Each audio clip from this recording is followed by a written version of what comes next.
Many people believe saving money is the secret to becoming rich.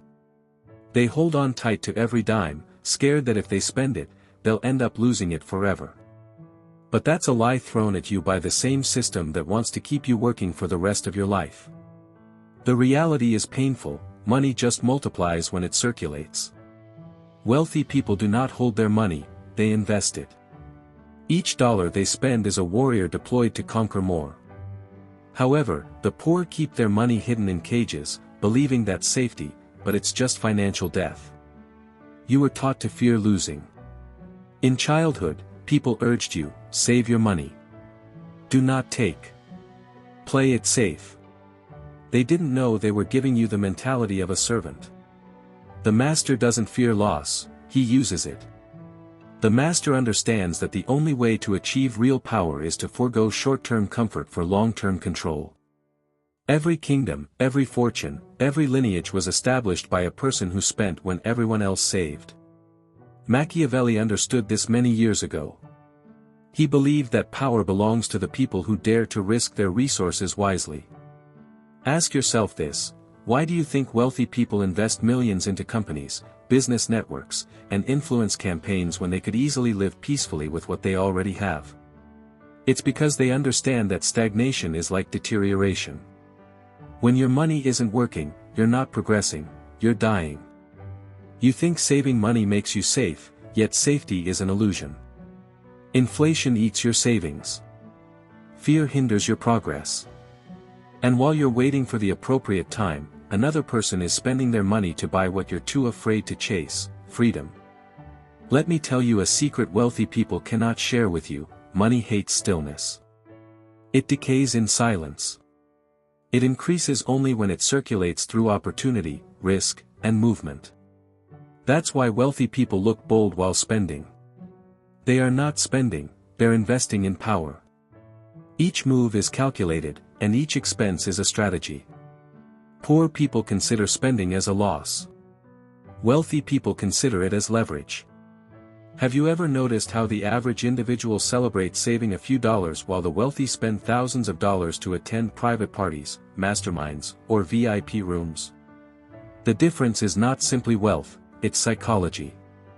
Poor people protect their money. Wealthy people protect their status. If you lose your status, your wealth won't be able to rescue you. You will always be one bad decision away from starting from scratch. Let's test your mentality. Imagine you had $1,000.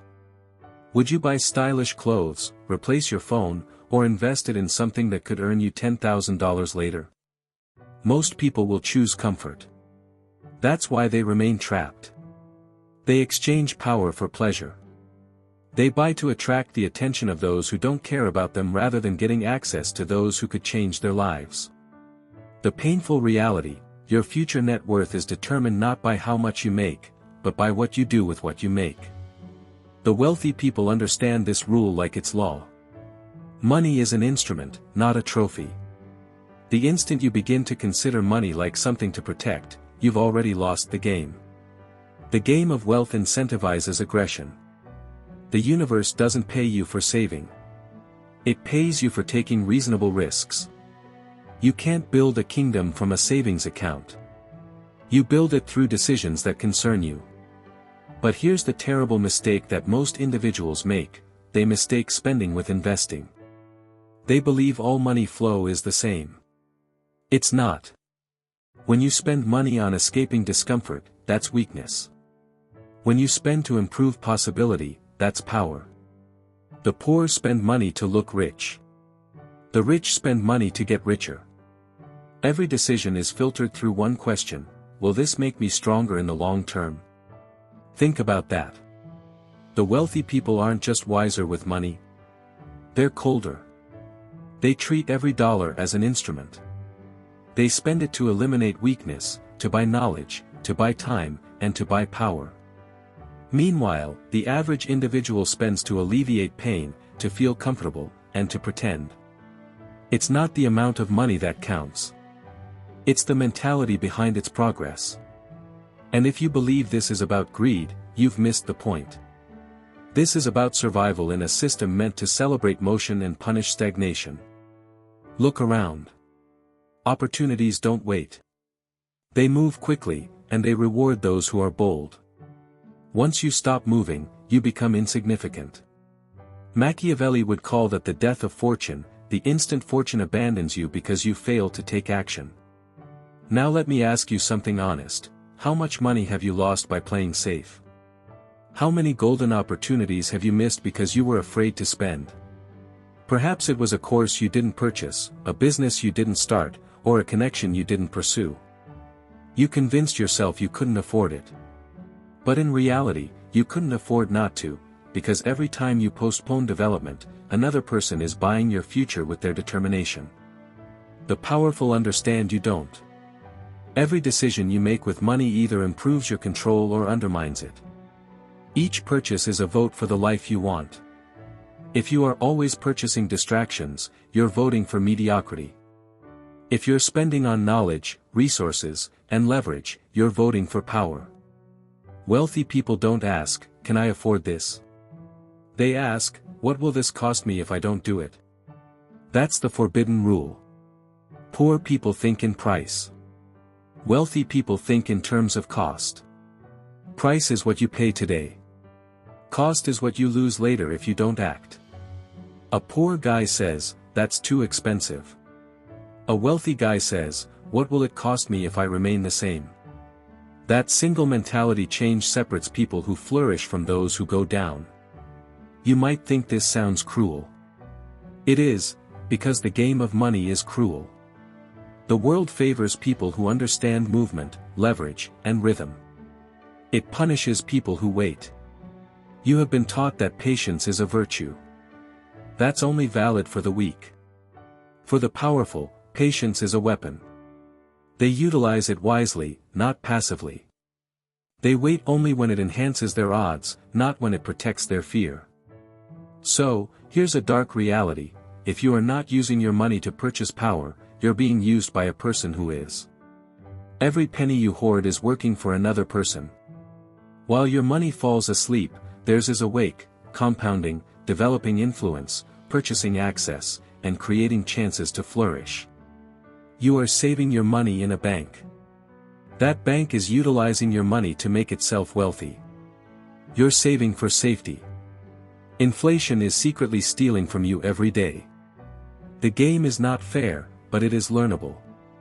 And the moment you learn it, everything shifts. You begin perceiving spending differently. You stop feeling uncomfortable for investing in yourself. You stop asking for approval to take risks. You understand that every great kingdom began with a decision that seemed risky to the average individual. Machiavelli would say luck favors the bold, but more sincerely, it favors the strategic. The difference between a gambler and a strategist is discipline. One throws money into turmoil, the other directs it with purpose. That's the first step towards real wealth, knowing that spending is not the enemy. Ignorance is. Poor people lose money because they spend without good reason. Wealthy people generate money because they spend with purpose. It's not about the amount you have, it's about the way you spend it. Money in motion creates momentum. Momentum creates opportunities. And opportunity, when grabbed, builds power. So stop worshipping money. Start commanding it. Because if you lack control over your money, another person will control you with theirs. Now that you understand the reality about money in motion, let's dive deeper into the fundamental principles that differentiate people who rise from people who remain trapped. These are not theories. These are true tactical rules utilized by those who build power silently, systematically, and without mercy. And the moment you understand them, you'll start seeing the world differently, like wealthy people do. Fundamental Principle 2, spend on building capability. Poor people purchase comfort. Wealthy people purchase capability. It's that simple. You cannot progress if your money doesn't make you more dangerous in the marketplace. Each penny you spend should boost your capacity to earn much more later. That's how wealthy nations are built, not by saving, but by spending on skills and advantages. Think about it like this: someone who saves $1,000 might feel intelligent for a brief period, but that money just stays there, gradually decaying. Another individual spends that same $1,000 on learning sales, copywriting, or investing, which is something that makes him even more valuable forever. 1 year later, he's making $10,000 a month because he spent money on enhancing his skills. The difference? One played safe, the other played wise. The system doesn't reward hard labor. It rewards competence. If your skills don't double your output, you remain stuck regardless of how hard you try. That's why wealthy people treat education as a weapon. They spend thousands of dollars to learn from people who are already winning. They pay for access to areas that filter out the noise. Because a single positive idea, a single conversation, or a single insight could completely change the entire path of your life. But most individuals hesitate. They persuade themselves, I can learn it for free. Sure, you can. But time is the most expensive currency. Free information costs you many years. Paid information costs you money while offering you speed. Wealthy people purchase speed, the poor purchase time. One builds leverage, the other wastes it. Fundamental Principle 3, spend on buying a position. Now that you understand potential, let's speak about something even more influential, position. Wealthy people don't just spend on stuff, they buy replacements. They understand that in life, who you stand next to is more important than how hard you work. Money can buy access, and access can buy influence. And influence, in the end, buys everything else as well. You can be the most competent person in the whole world, but if nobody sees you, you will remain invisible. Wealthy individuals know that visibility brings opportunities. That's why they use money to get into places where deals take place, not just where people are talking. They don't waste time connecting randomly. They buy their way into contexts where power already flows. Let me give you an example. A man once paid $10,000 to attend a private party hosted by an investor group. To many individuals, that sounds ridiculous. But at that moment, he met a business partner who assisted him in generating $500,000 in just 1 year. Was that $10,000 an expense or an investment? Poor people will consider it wasteful. The rich call it leverage. That's how power functions. You buy access to higher levels of the game. You place yourself nearby opportunity, not waiting for opportunity to find you. Poor people wait for fortune. The wealthy manufacture it. They spend to enter circles that expand their influence. They know that relationships built through money can outlast the money itself. Look at history. Kings didn't just create armies. They bought alliances. They utilized wealth to boost their position before the battle even began. That's how they won. Before swords clashed, arrangements were made. Before battles started and influence was bought. That's the exact same game being played nowadays, only now it's done through investments, partnerships, and social assets. Ask yourself, where does your money go? Toward stuff that improves your status or stuff that makes you comfortable for a few moments? Poor people spend on consumption. The wealthy spend on positioning. They will spend $2,000 on travel if it puts them in a room with billionaires but won't waste $200 on sneakers that make them look rich. Because they understand that looking rich doesn't make you rich. Being noticed by the right individuals does. But here's the harsh reality, you will never have access if you're afraid of paying for it. The system is meant to filter the broke-minded from the opportunity-minded. That's why many individuals never get inside. They cannot handle the price. They think in shortages, not strategy.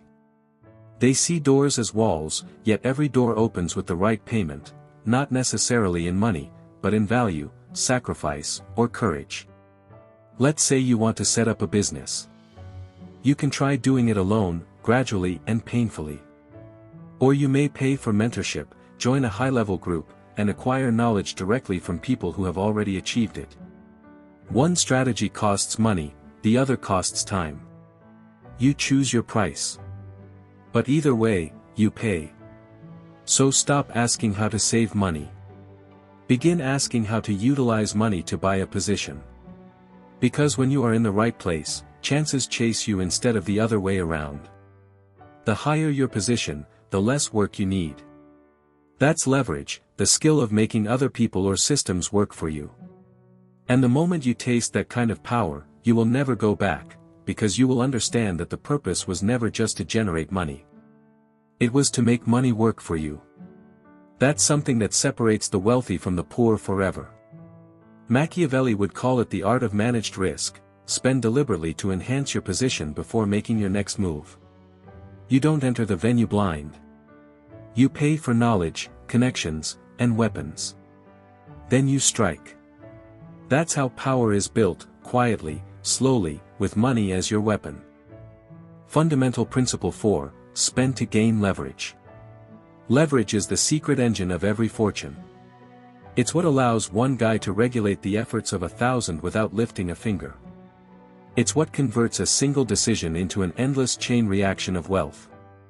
And here's a painful reality: leverage usually costs money. Poor people avoid it. The wealthy buy it. Leverage involves using your money to multiply your output. It's how wealthy people avoid the trap of trading time for income. They spend to build systems, employ human resources, and use tools that function even while they sleep. A poor man tries to do everything himself to save money, yet such a mentality keeps him small all his life. A rich guy asks, how can I spend money to make 10 people work while I rest? Fundamental Principle 5, spend to buy time. Time is the only currency more valuable than money. Poor people spend their lives trading it. Wealthy people spend money to acquire more of it. They know that every second has a price. Every delay, every second thought, every "I'll do it later," is a cost you can't get back. Poor people treat time like it's endless. They will waste days trying to save some money. They will stand and wait for hours to get an offer. They will take a long way just to avoid paying a toll. Wealthy people do the opposite. They will spend money to move quicker, to skip the line, and to buy speed, because they understand that time, not money, is the most valuable asset. Here's something not many individuals understand: the faster you move, the more opportunities you see. The environment hides rewards from the slow. The reason rich people get richer isn't just fortune. It's that they can move quicker. They can decide very quickly. They can act faster. And they can bounce back faster from mistakes since they didn't waste their time waiting.